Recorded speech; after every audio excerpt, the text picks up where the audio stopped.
அகத்திக்கீரை சாறு எப்படி செய்யலான்னு பார்க்கலாம், அல்லது அகத்திக்கீரை சூப் அப்படின்னு கூட சொல்லிக்கலாம்.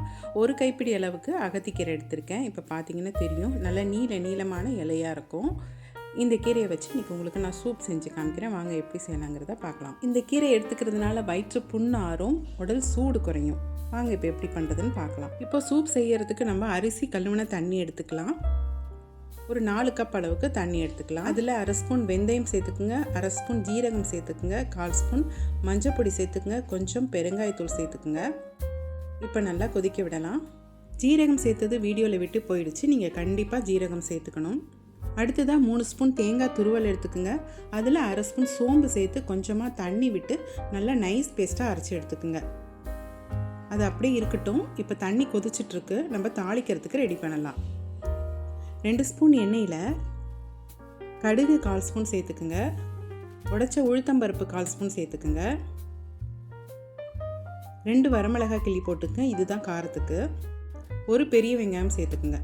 இப்போ அதை நல்லா வதக்கிக்கலாம். வெங்காயம் கண்ணாடி பதம் வந்தால் போதும், ரொம்ப வதங்கணும்னு அவசியம் இல்லை. இப்போது இந்த அளவுக்கு வதங்கிடுச்சு. இப்போ தக்காளி சேர்த்துக்கலாம். ஒரு தக்காளி கட் பண்ணி வச்சுருக்கேன், அதை இது கூட சேர்த்துக்கலாம். தக்காளியும் ரொம்ப வதங்கணும்னு அவசியம் இல்லை, லேசாக வெந்தால் போதும். இப்போது இந்த அளவுக்கு வெந்துருச்சு. இப்போ அது அப்படியே இருக்கட்டும். இப்போது தண்ணி கொதிச்சிட்ருக்கு. இப்போ நம்ம அரைச்சி வச்ச தேங்காய் பேஸ்ட் அது கூட சேர்த்துக்கலாம். தேங்காய் சேர்த்ததுமே நம்ம வதக்கி வச்சுருக்க வெங்காயம் தக்காளியை அது கூட சேர்த்துக்கலாம்.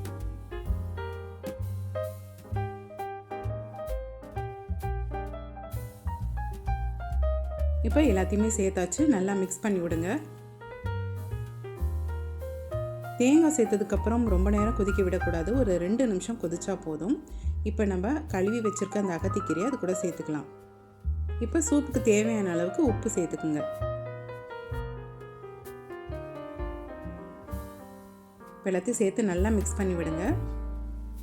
இப்போது எல்லாத்தையுமே சேர்த்தாச்சு. இனிமேல் ரொம்ப நேரம் கொதிக்க விடக்கூடாது, கரெக்டாக 2 நிமிஷம் தான். அதுக்கு மேலே கொதிக்க விட்டிங்கன்னா சூப் கசந்து போயிடும்.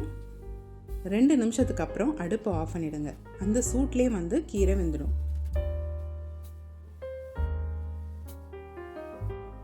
இப்போ மூடி வச்சுடுங்க. மூடி வச்சுட்டு ஒரு 10 அல்லது 15 நிமிஷம் கழித்து பாருங்கள், சூப் ரெடியாக இருக்கும். நீங்கள் இதை குடிக்கலாம், ரைஸ்லேயும் போட்டு சாப்பிட்லாம். உடம்பு சூடை குறைக்கும். முக்கியமாக வயிற்றில் உள்ள புண்ணு, அல்சர் இருக்கவங்களுக்கு சரியாகும். இதை அடிக்கடியும் எடுத்துக்கூடாது, வாரத்துக்கு ஒரு நாள் எடுத்துக்கிட்டால் போதும். இந்த வீடியோ உங்களுக்கு கண்டிப்பாக பிடிக்கும்னு நினைக்கிறேன். பிடிச்சிருந்தா லைக் பண்ணி சப்ஸ்கிரைப் பண்ணிக்கோங்க. பாய்.